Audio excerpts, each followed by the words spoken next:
नमस्कार। आज हम बात कर रहे हैं विकास की, यानी डेवलपमेंट की। सुनने में तो लगता है भाई ज्यादा पैसा कमाओ, सड़कें बनाओ, बस हो गया विकास। पर क्या ये इतना सीधा है?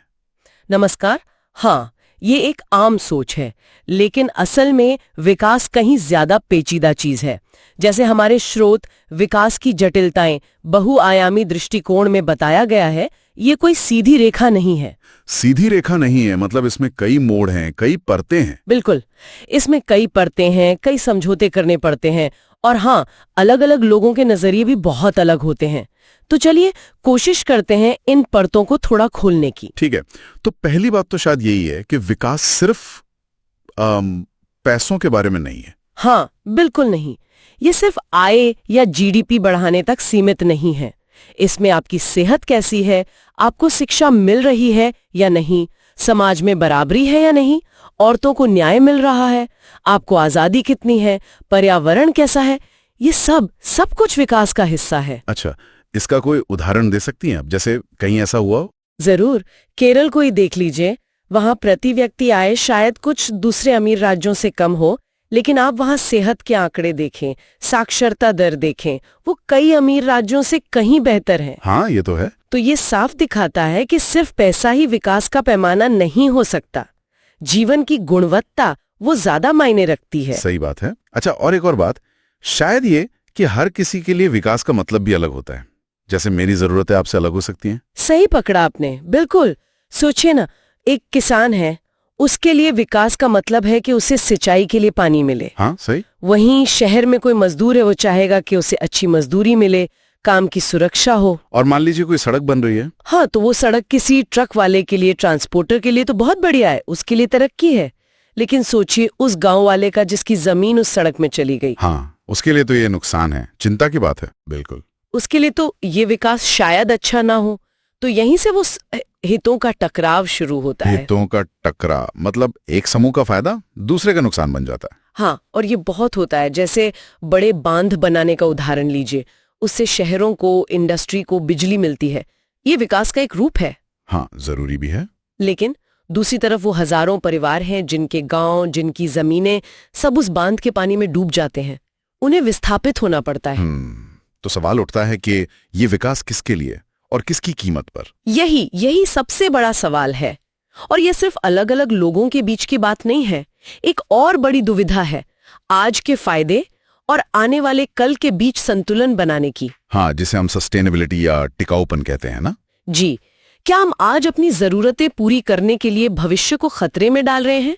जैसे मान लीजिए आज हमने खूब कोयला जलाकर बिजली बना ली, फैक्ट्रियां चला ली, आय बढ़ गई।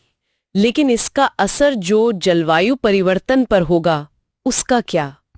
भविष्य की पीढ़ियों के लिए हम क्या छोड़ रहे हैं? या फिर वो जमीन से पानी निकालने वाला उदाहरण। हाँ, बिल्कुल। आज खूब पानी निकाला, फसलें लहलहा गई, लेकिन कल जब भूजल स्तर एकदम नीचे चला जाएगा, पानी ही नहीं बचेगा, तब क्या होगा? तो ये आज और कल का संतुलन साधना, ये बहुत मुश्किल काम है। और एक और चीज जो मुझे दिलचस्प लगी, वो दिखने वाली और न दिखने वाली चीजों का फर्क। पैसा दिखता है, पुल दिखता है, हाँ, सड़कें, फैक्ट्रियां, ये सब दिखती हैं। लेकिन इज्जत, सुरक्षा की भावना, मानसिक शांति, स्वतंत्रता, ये चीजें दिखती नहीं। क्या ये कम महत्वपूर्ण है? ये बहुत ही अहम नुक्ता उठाया आपने। ये चीजें दिखती नहीं पर महसूस होती है, और शायद ज्यादा जरूरी होती है। कई बार लोग कहते हैं कि उन्हें ज्यादा पैसे वाली अस्थायी नौकरी नहीं चाहिए, भले ही वेतन कम हो, पर एक पक्की नौकरी चाहिए जहां इज्जत हो, सुकून हो। तो ये जो अमूर्त चीजें हैं, जैसे सम्मान, मानसिक स्वास्थ्य, आपसी भाईचारा, ये असल में विकास की नींव है। लेकिन फिर इन सबको, मतलब पैसा, सेहत, पर्यावरण, इज्जत, इन सबको एक साथ नापे कैसे? कोई एक नंबर तो नहीं हो सकता ना? नहीं, बिल्कुल नहीं। यही तो चुनौती है। हम कुछ सूचकांक बनाते हैं, जैसे मानव विकास सूचकांक HDI। वो स्वास्थ्य, शिक्षा और आय को देखता है। हाँ, सुना है उसके बारे में। पर वो भी एक सरलीकरण है। हो सकता है दो देशों का HDI स्कोर एक जैसा हो, पर एक जगह लैंगिक समानता बहुत ज्यादा हो और दूसरी जगह प्रदूषण का स्तर बहुत खराब हो। तो ये आंकड़े पूरी कहानी नहीं बताते। हाँ, और इस पूरी कहानी में एक और एंगल है, ताकत का। किसकी चलती है, किसकी सुनी जाती है। बिल्कुल। अक्सर ऐसा होता है कि जो समूह आर्थिक या राजनीतिक रूप से ज्यादा ताकतवर हैं, वो विकास का एजेंडा अपने हिसाब से तय करवा लेते हैं। और जो कमजोर हैं? और जो कमजोर आवाजें हैं, जैसे मान लीजिए दूर दराज के आदिवासी समुदाय, उनकी जरूरतें, उनकी चिंताएं अक्सर अनसुनी रह जाती हैं। खासकर तब जब उनकी जमीनों पर कोई बड़ी परियोजना, कोई माइनिंग का काम शुरू होने वाला हो। उनकी मर्जी शायद ही पूछी जाती है। ये तो बहुत गंभीर बात है। और आखिर में एक चीज और, वक्त के साथ विकास के मायने भी तो बदलते रहते हैं। हाँ, बिल्कुल बदलते हैं। आज सोचिए इंटरनेट कनेक्टिविटी कितनी जरूरी हो गई है। ये भी विकास का एक पैमाना बन गया है। हाँ, 30 साल पहले तो शायद ये किसी के दिमाग में भी नहीं था। बिल्कुल। तो जैसे जैसे तकनीक बदलती है, समाज बदलता है, हमारी जरूरतें, हमारी आकांक्षाएं बदलती हैं, वैसे वैसे विकास के लक्ष्य और मायने भी विकसित होते रहते हैं। ये कोई तयशुदा मंजिल नहीं है कि वहां पहुंच गए और काम खत्म। नहीं, ये तो एक सफर है। हाँ, ये एक लगातार चलने वाला सफर है जिसमें हमें बदलते हालात के साथ लगातार ढलना पड़ता है, सीखना पड़ता है। तो कुल मिला के निचोड़ ये निकलता है कि विकास वाकई एक बहुत जटिल, बहुआयामी चीज है। इसमें आर्थिक तरक्की भी चाहिए, सामाजिक न्याय भी चाहिए और हमारे ग्रह की सेहत का भी ख्याल रखना है। जी हाँ, ये एक तरह की बाजीगरी है जहां रोजगार, समानता, पर्यावरण, इन सब के बीच एक नाजुक संतुलन बनाना पड़ता है।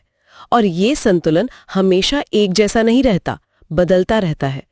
विकास कोई अंतिम पड़ाव नहीं है, बल्कि हमेशा बेहतर करने की एक सतत कोशिश है। सही कहा। शायद विकास इसीलिए इतना जटिल है क्योंकि इसमें बहुत सारे अलग अलग धागे हैं। पैसा है, लोगों के सपने हैं, इंसाफ की उम्मीद है और इस धरती की सेहत है। इन सबको एक साथ बुनना है और ध्यान रखना है कि कोई धागा टूटे नहीं। बिल्कुल।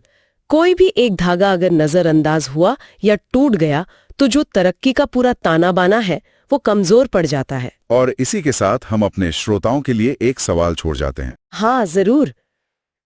इस पूरी जद्दोजहद में ये जो अदिखने वाले या अमूर्त पहलू हैं, जैसे हमने बात की, इज्जत है, मानसिक सुकून है, आपसी भरोसा है, इनको असलियत में प्राथमिकता कैसे दी जाए, इन्हें कैसे महत्व दिया जाए, खासकर तब जब रोटी, कपड़ा, मकान जैसी बुनियादी मूर्त जरूरतें ही इतनी बड़ी चुनौती बनी हुई हो। इस पर जरूर सोचिएगा।